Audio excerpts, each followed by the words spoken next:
Bonjour à toutes et à tous. Dans cette nouvelle vidéo, j'aimerais vous partager quelques bases pour apprendre à prier. Ce sont des bases qui sont issues de la tradition essénienne, mais qui sont aussi issues de ma propre expérience, de ma propre pratique. Je pratique la prière depuis de nombreuses années, depuis que je suis jeune, et cette pratique m'a enseigné beaucoup de choses, m'a montré énormément de choses à travers des erreurs, mais aussi à travers des choses qui ont été bien faites et qui m'ont ouvert à des perceptions et des nouvelles portes. Et j'aimerais, dans cette vidéo, vous partager comme un peu un guide de si vous souhaitez apprendre à prier, si vous souhaitez prier, quels sont les pas à faire, quelles sont les bases à connaître et peut-être les erreurs à éviter. Donc c'est ce qu'on va voir dans cette vidéo. La toute première base dans la prière et dans l'apprentissage de la prière, c'est, selon moi, de développer l'attitude juste, l'attitude du respect, du sacré, l'attitude qui va te permettre de t'approcher de l'état intérieur de la dévotion, de l'état intérieur où tu vas t'ouvrir à des mondes plus subtils. Alors on peut le résumer par l'attitude et le comportement juste et respectueux. Cette attitude et ce comportement, c'est une façon d'être où tu vas être d'abord calme, où tu vas être posé, parce que pour entrer dans l'acte de la prière, tu dois sortir de l'agitation de ta journée, de ta vie, de tes préoccupations et de tes problèmes. Tu ne dois pas entrer dans la prière en portant en toi tous tes problèmes. Tu dois les mettre de côté. Pour cela, tu dois faire comme un sas, c'est-à-dire, avant de commencer la prière, avant d'aller prier, tu dois te poser intérieurement, tu dois te centrer, peut-être même méditer un petit peu et séparer les mondes, c'est-à-dire séparer les deux espaces. Il y a, avant la prière, ta vie quotidienne qui est dans une agitation, qui est peut-être dans des questionnements, dans des problèmes, dans des choses qui sont dans ton mental, dans un mental agité et préoccupé, bien souvent. Et lorsque tu vas aller prier, tu dois changer d'attitude. Tu dois faire le calme à l'intérieur de toi et développer une attitude d'ouverture, de respect qui va te conduire au sacré.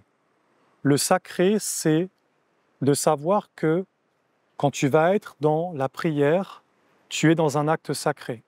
Parce que tu vas être automatiquement en relation avec des mondes plus subtils. Tu vas être automatiquement en relation avec des influences des mondes invisibles. Et donc, c'est un respect.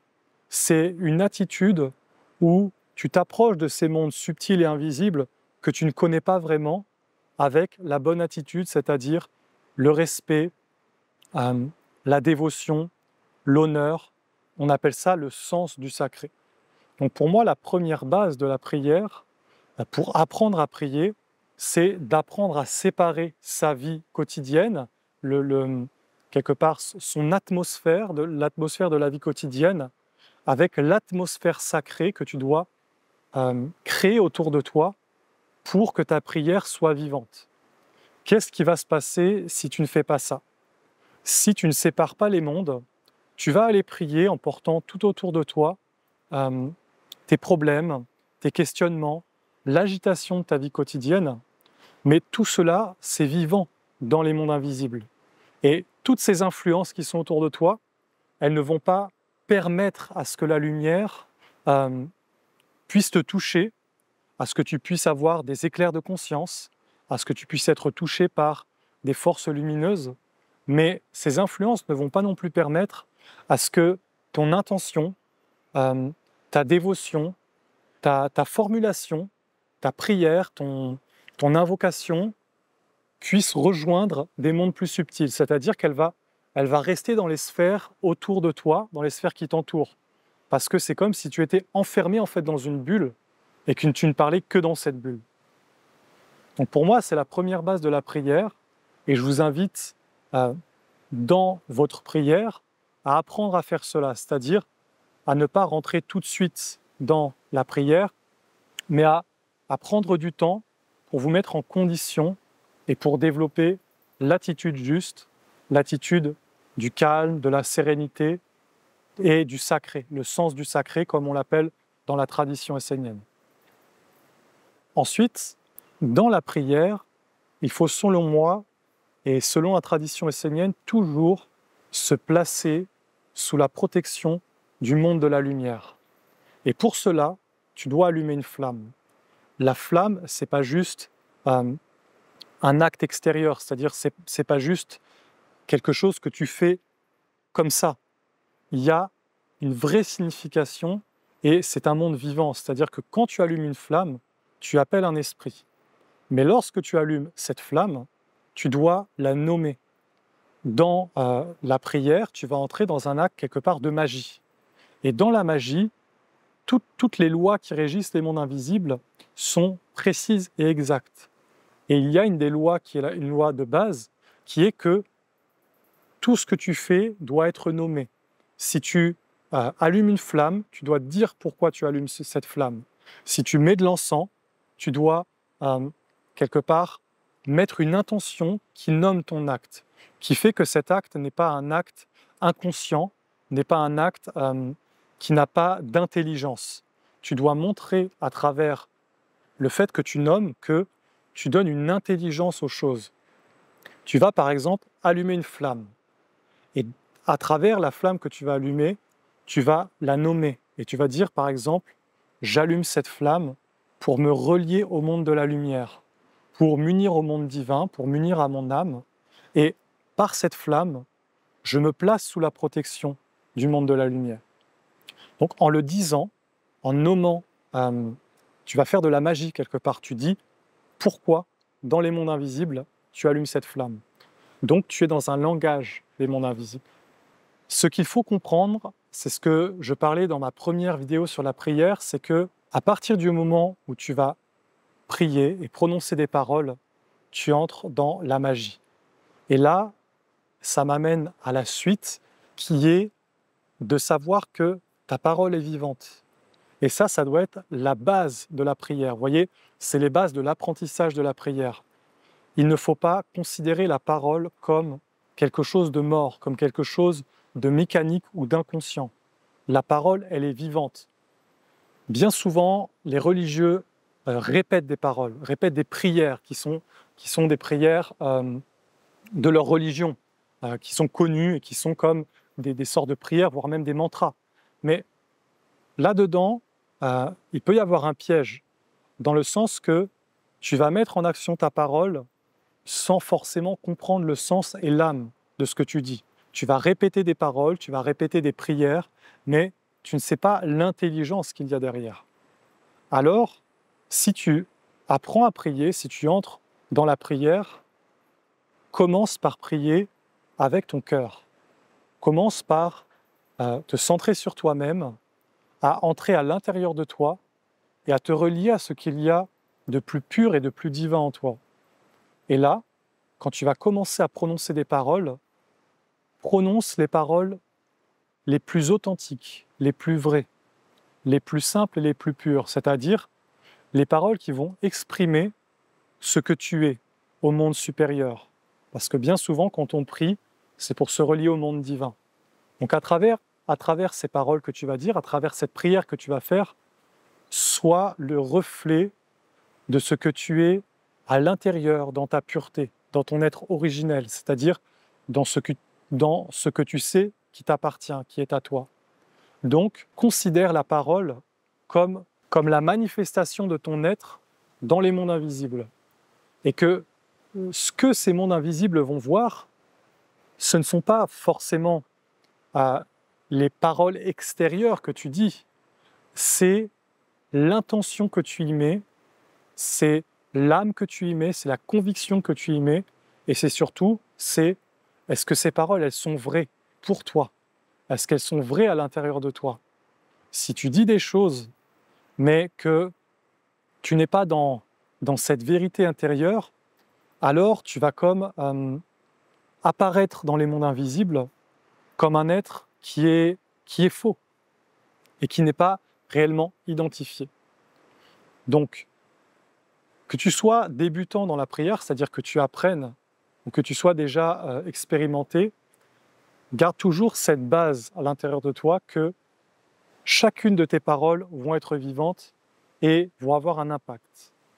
Alors, quand on prie, bien souvent, on va dire certaines choses, on va demander des choses, ou même on va s'engager à certaines choses. Et là, vous voyez, il faut être vraiment conscient et vigilant. Parce que comme je vous le dis, la prière, c'est pas juste un acte anodin comme ça, c'est un acte sacré, c'est un acte magique, donc qui a un pouvoir sur les mondes invisibles. Ce pouvoir, il peut jouer en ta faveur ou en ta défaveur. Et ça va être en fonction de ta capacité à, à formuler les choses d'une façon juste, d'une façon vraie, d'une façon intelligente dans ta prière et surtout à être toi-même l'incarnation de ces paroles. Et pour ça, j'aimerais vous donner un exemple de choses à faire et de choses à ne pas faire parce que ce sont des choses qui me sont arrivées et ça m'a permis de comprendre justement l'importance que ça avait. Quand tu vas prier, tu vas par exemple prier un ange et tu vas vouloir te présenter devant lui, tu vas vouloir t'offrir à lui et l'honorer, l'appeler, le bénir en réalité, parce que la prière, c'est de se relier à un monde supérieur, de se relier à Dieu, quelle que soit la forme. Tu pourrais prier une pierre, tu pourrais prier les rivières, tu peux prier le soleil, tu peux tout prier, parce que Dieu est omniprésent en toutes choses.